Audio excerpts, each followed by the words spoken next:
जिन्हें पता है कि हम कन्वर्टेड मुस्लिम हैं, हमारे पूर्वज दलित थे, चाहे वो किसी भी जाति के थे, उन्हें कम से कम यहाँ आकर खड़ा होना चाहिए कि तुम्हारा खून तुम्हें आवाज़ दे रहा है। अगर उन्हें ज़रूरत है तो आगे नहीं बढ़ सकते हो तो पीछे जरूर आकर खड़े हो जाओ, ताकि उनको ये लगे कि मेरे पीछे मेरा खून खड़ा है। महिलाओं को सुरक्षा नहीं है, दलितों को सुरक्षा नहीं है, गरीबों को सुरक्षा नहीं है साहब। सुरक्षा तो यहाँ कंगना को मिलेगा, सुरक्षा तो कपिल मिश्रा को मिलेगा, सुरक्षा तो रागिनी तिवारी को मिलेगा, सुरक्षा उसको मिलेगा जो बहुजन समाज के किसी भी अंग को कमजोर करने का प्रयास करेगा। सुरक्षा उसको मिलेगा जो संवैधानिक व्यवस्था को कमजोर करने का प्रयास करेगा। सुरक्षा उसको मिलेगा जो अल्पसंख्यकों के नाम पर, दलितों के नाम पर किसी को अपमानित करने का काम करेगा। सुरक्षा उसे मिलेगा जो हमारी बहू बेटियों को छेड़ने का काम करेगा, उसे भी सुरक्षा दिया गया है। उत्तर प्रदेश में कुलदीप सिंगर के साथ क्या हुआ? हाथ जोड़कर समाज के लोगों से कहना है, आप बाद में जाटव हैं, आप बाद में वाल्मीकि हैं, आप बाद में बैरवा हैं, आप बाद में धोबी हैं, आप बाद में नाई हैं, पहले आप बहुजन समाज हैं और आप बाद में मुस्लिम हैं। जब तक बहुजन समाज जो मानवर कांशीराम ने एक कंसेप्ट दिया था,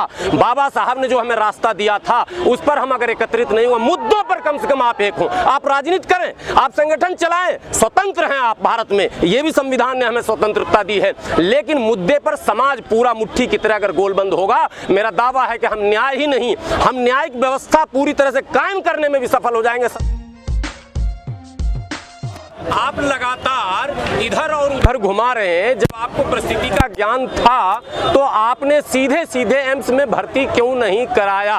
उस तरह के स्पेशलिस्ट डॉक्टरों की व्यवस्था क्यों नहीं कराई? सरकार की इसमें दिलचस्पी और रुचि क्यों नहीं दिखी? और साथ साथ वो लोग जो अब ट्वीट कर रहे हैं, वो लोग इतने दिनों से खामोश क्यों थे? कई अनेकों प्रश्न हैं। आपको याद होगा यही वो दिल्ली है जहां कुछ साल पहले निर्भया कांड के नाम से एक घटना घटती है और उसके बाद जो दिल्ली और पूरे भारत की सड़कों पर उपद्रव होता है। मैं कह रहा हूं कि मैं भी उसमें शामिल था, लेकिन मैंने तब जात धर्म नहीं देखा था। मैंने मानवता के नाते एक मैंने महिला होने के कारण, आज क्या कारण है कि जब बहुजन समाज की एक बच्ची के साथ इस तरह की घटना घटती है तो केवल समाज के लोग, पूरे भारत में क्यों सन्नाटा छाया हुआ है? क्यों आज भी आर भारत, आज तक, एबीपी न्यूज और जी न्यूज और इंडिया न्यूज, मैं अभी 8 चैनल सर्च किया हूं, अभी 5-7 मिनट पहले की बात बता रहा हूं, अभी भी रिया, कंगना और क्या कहते हैं वो कौन ठाकुर, सुशांत सिंह ठाकुर, क्या हो रहा ड्रामा साहब? आप इतना कुछ होने के बाद अपने चैनलों पर रिया को जगह दे रहे हैं। देश में एक समाज के ऊपर मातम छाया हुआ है, आज न्याय की मांग को लेकर पूरा समाज सड़क पर है। आपको उसके साथ खड़ा होना चाहिए था, मानवता के नाते खड़ा होना चाहिए था, इंसानियत के नाते खड़ा होना चाहिए। और जो लोग बेटी बचाओ बेटी पढ़ाओ का नारा देते हैं, उनको खड़ा होना चाहिए था। कहाँ हैं वो सब लोग? क्यों सन्नाटा है? क्या इस समाज के साथ, जो बहुजन समाज कहलाता है, इस समाज के साथ अगर घटना घटेगी तो इसी तरह का सन्नाटा रहेगा? हम भारत के लोग नहीं है क्या? अरे हम ही भारत के लोग हैं। दुर्भाग्य हमारा कि हम आज अपने अधिकारों को नहीं समझ पा रहे हैं, जिसकी सजा हमें मिल रही है। लेकिन समय आ गया है कि हम इस बहन के न्याय दिलाने के नाम पर एकत्रित हो जाएं और सरकार को यह संदेश हम देने में सफल हो जाएं कि जब तक इस बहन को हम न्याय नहीं दिला लेंगे, संवैधानिक न्याय, जो संवैधानिक व्यवस्था उसके अनुरूप, और जब तक उस सरकार को जो गंदी मानसिकता से काम कर रही है उसको उखाड़ कर नहीं फेंक देंगे, तब तक हम ये समझेंगे कि बहुजन समाज एकजुट नहीं है। आप किसी भी दल में हैं, आप किसी भी संगठन में हैं, ये आपका निजी मामला है, मेरा निजी मामला, लेकिन दल में और संगठन में समाज के लिए ही तो है साहब। और समाज अगर संकट में है और हम दल और संगठन के चक्कर में रह गए तो ये समाज का काम नहीं होगा। इसलिए आज दलगत भावनाओं से ऊपर उठने का समय है, आज संगठनात्मक भावनाओं से ऊपर उठने का समय है, आज जातीय भावनाओं से, ये जो मनुवादियों ने एक बीज बोया जो हम कितने टुकड़ों में बटे हुए हैं, आज उस भावनाओं से भी ऊपर उठने का समय है। और इस हापुड़ की बेटी को, जो पूरे देश की बेटी, पूरे समाज की बेटी है, इसको न्याय जब तक नहीं मिलेगा तब तक सड़क हम नहीं छोड़ेंगे, घर नहीं जाएंगे।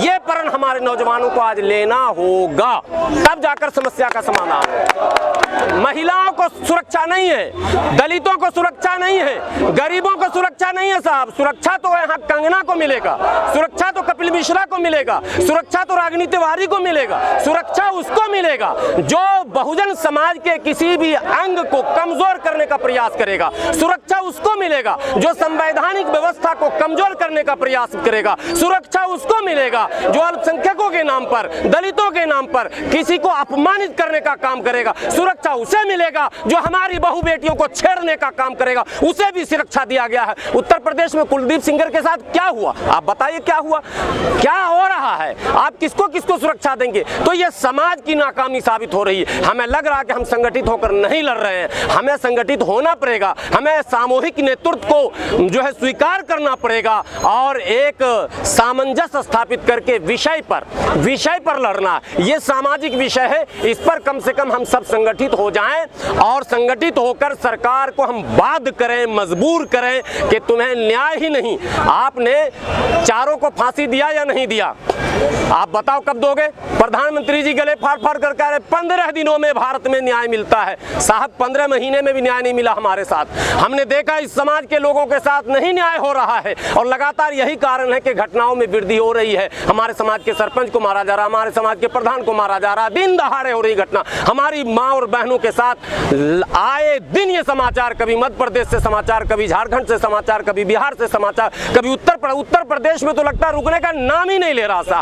तो ये सब इसलिए हो रहा है कि हम जो है संगठित नहीं हो पा रहे हैं। सामाजिक विषयों पर कम से कम हाथ जोड़कर समाज के लोगों से कहना है, आप बाद में जाटव हैं, आप बाद में वाल्मीकि हैं, आप बाद में बैरवा हैं, आप बाद में धोबी हैं, आप बाद में नाई हैं, पहले आप बहुजन समाज हैं और आप बाद में मुस्लिम हैं। जब तक बहुजन समाज जो मानवर कांशीराम ने एक कंसेप्ट दिया था, बाबा साहब ने जो हमें रास्ता दिया था, उस पर हम अगर एकत्रित नहीं हुए, मुद्दों पर कम से कम आप एक हो, आप राजनीति करें, आप संगठन चलाएं, स्वतंत्र हैं आप भारत में, ये भी संविधान ने हमें स्वतंत्रता दी है। लेकिन मुद्दे पर समाज पूरा मुट्ठी की तरह अगर गोलबंद होगा, मेरा दावा है कि हम न्याय ही नहीं, हम न्यायिक व्यवस्था पूरी तरह से कायम करने में भी सफल हो जाएंगे, सत्ता भी ले लेंगे हम।